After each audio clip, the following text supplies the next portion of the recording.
민주주의의 적들을 지난 두 편에 걸쳐서 제가 강의를 했는데, 민주주의의 적의 가장 핵심이 영혼 없는 고위 공직자들입니다. 두 번째가 명령과 통제의 독재적 통치 체제를 말합니다. 이런 통치자들이 있어요. 신자유주의 이념에 따라서 빨대를 꽂아서 뽑아먹는 사람들이 있습니다. 지금 재벌 대기업들이 이런 사람들이죠. 그 불평등을 확대시키면서 빈민층을 양산하고 있습니다. 이것을 우리는 흡혈귀라고 부르죠. 그 다음에 이성의 한계 밖에 있는 종교를 믿는 사람들이 있습니다. 자기는 이성적으로 설명할 길이 없어. 그러니까 다 이게 하나님의 뜻이야. 자기는 그 하늘에 몇 번 갔다 오고 무슨 죽었다가 몇 번 다시 살아나고 천공이 그러잖아. 극단적 이념과 혐오를 조장하는 세력들이 있습니다. 가짜뉴스와 음모론을 만들어 퍼뜨리는 사람들이 있습니다. 이 사람들을 우리는 행동대원들이라고 말합니다. 이 사람들이 민주주의의 적이죠. 흡혈귀는 마찬가지고요. 근데 이런 사람들은 어디서부터 시작하느냐? 거짓말로부터 시작합니다. 모든 건 거짓말이에요. 이게 거짓말이 뭔지 모르는 거죠. 이전 강의에서 거짓말의 종류에 대해서 내가 얘기했는데, 선의의 거짓말도 있다고, 악의의 거짓말도 있고, 과장된 거짓말도 있고, 이런 몇 가지 종류를 말씀드렸는데, 그러니까 문재인의 얘기를 잘 들어보면, 윤석열은 거짓말이라는 게 금방금방 드러나는데, 문재인의 얘기를 들어보면 거짓말과 사실을 이렇게 저렇게 섞어서 합니다. 친문 세력들의 독특한 특성이에요. 조국도 사실과 거짓을 싹 섞어서 말해요. 사람들이 그걸 몰라요. 왜? 사실대로 말하는 게 있잖아, 중간중간에. 그리고 중간에 쓱 거짓말을 집어넣습니다. 그러니까 그게 다 이게 상통하는 것으로 사람들이 익혀요. 근데 나 같은 사람한테 걸리면 그게 다 밝혀지죠. 그거 내가 다 찾아보거든. 진짜 그런지. 걔가 말한 대로 그렇게 됐는지.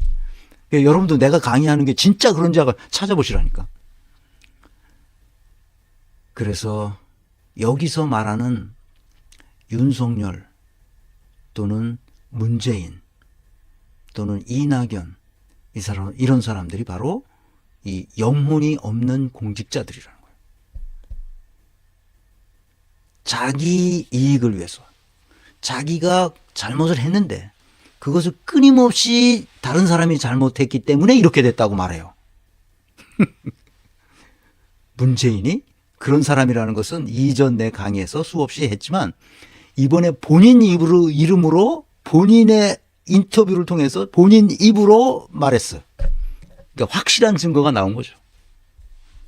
영혼이 없는 고위 공직자들, 얘네들이 흡혈귀라는 거예요. 아시겠죠? 누가? 문재인, 이낙연, 문이임, 노조, 얘네들 플러스 윤석열과 친윤 세력들, 이게 영혼이 없는 고위 공직자들이다. 영혼이 없다는 게 뭐죠? 좀비라는 거예요. 자기 이익을 위해서 누군가의 리모컨에 의해서 움직이는 사람들이라는 거예요. 이성이 작동하지 않는다는 뜻입니다. 합리적 이성이 작동하지 않아요. 왜 그런지는 뒤에서 설명합니다. 인간을 이해할 때, 사람이 무엇인가를 이해할 때, 그 사람의 역량 진단과 인사평가를 할 때 우리가 꼭 알아야 될 것은 이 세 가지인데, 그 중에서도 첫 출발하는 이 메시지를 정확히 알아야 됩니다. 10길 물속은 알아도 한 길 사람 속은 모른다는 거예요. 그래서 문재인에 집중하고 윤석열에 집중하겠지만, 문재인과 윤석열의 관계를 보면 완전히 문재인이 윤석열을 잘못 다룬 거예요. 왜 잘못 다루었는지를 보겠습니다. 문재인은 윤석열을 다룰 만한 능력이 안 돼요. 그건 무슨 말이냐? 분석적 사고와 개념적 사고력이 부족해요. 매우 부족하죠. 윤석열을 다룰 만한, 윤석열도 또라이잖아. 윤석열도 이 머리가 나쁜 사람이란 말이야. 계엄을 준비했으면 여러 차례 반복된 훈련을 통해서 어떤 경우에도 그것이 성공하도록 만들었어야 되잖아. 그걸 만들 능력이 없는 사람이에요. 지금 거짓말을 하는 거 봐도 똑같죠. 문재인도 똑같습니다. 뭐가 똑같냐? 분석적 사고력과 개념적 사고력이 없다는 거예요. 그러니까 무슨 문제가 생기느냐? 사고력이 부족하면 자기 인식이 같이 부족해집니다. 내가 누구인지, 내가 진정으로 하고 싶은 게 뭔지. 내가 그래서 페이스북에 썼잖아. 문재인은 뭘 하고 싶어서 대통령으로 됐느냐, 너는. 내가 묻잖아. 아무것도 안 했어. 교육개혁을 해, 노동개혁을 해, 재벌개혁을 해, 사법개혁을 해, 검찰개혁은 자기가 검찰개혁이야말로 문재인 정부의 가장 중요한 국정과제입니다 하고 자기 입으로 얘기했어. 그래서 어떤 권력기관도 자기 권력을 남용하지 못하도록 어떻게 하겠다? 통제장치를, 잠금장치를 만들겠다. 견제장치를 만들겠다고 자기 취임사 때부터 그런 얘기를 했어. 그리고 아무것도 안 하고 내려왔어. 근데 뒤에서 뭐 했다고 얘기는 해. 그게 뭔가 했더니 아무 쓸데없는. 와, 보통 사람이 아니야. 그러니까 자기가 진정으로 하고 싶은 게 뭔지 없는 거야. 진정으로 하고 싶은 것은 자기를 있어빌리티 해가지고 많은 사람들이 자기를 추앙하게 만들면 된다고 생각하는 거야. 그러니까 계속 지지율에 매몰돼 있어요. 그러니까 그 지지율을 요구한다는 것을 알고 김어준 같은 애들은 계속 지지율로 빨아주는 거야. 얼마나 위대한 성군인지 계속 빨아주는 거야. 그러니까 지지율이 떨어지질 않아. 40% 마지막 40%로 퇴임해요. 남북관계 잘 될 때는 80%까지 했어요. 그것이 서서히 내려오더니 나중에는 40%로 퇴임합니다. 막 빨았어. 뭐 문재인 보유국이라는 등 그 레임덕이 없는 최초의 대통령이 될 거라는 등 뭐 이러면서 그러니까 엄청난 사람들이 알고 거기에 다 녹아 남았어. 근데 나중에 보니까 아무것도 한 게 없어. 아무도 흔들 수 없는 나라를 만든 게 아니라 아무나 흔들 수 있는 나라로 추락했어요.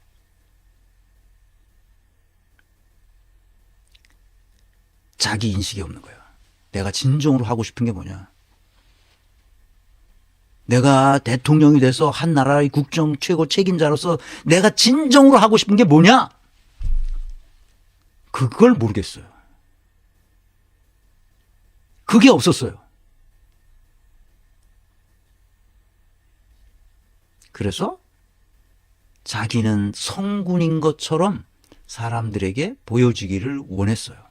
그러니까 자기 인식이 없는 사람들의 특징은 이것이 없어요.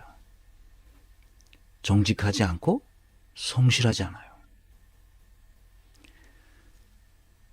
거짓말과 불성실로 지금까지 계속되고 있습니다.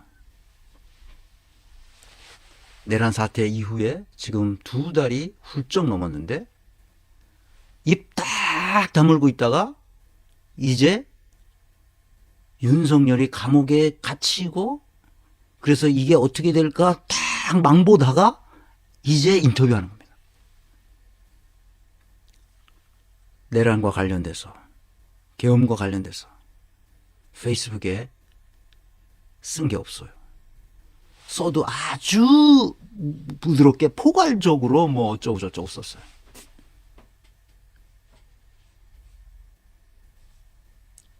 나는 이것을 비굴함이라고 말합니다. 정직하지 않아요. 인터뷰를 보면 그가 얼마나 부정직한 사람인가를 알 수 있습니다.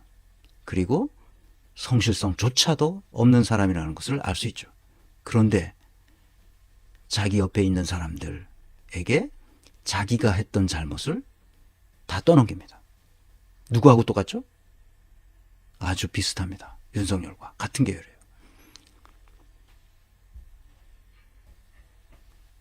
리더십 빵점이죠. 내가 인사론, 조직론, 리더십론을 전공한 사람이잖아요. 리더십 빵점입니다. 그래서 국가를 이렇게 폐허로 만들어 놓는 겁니다.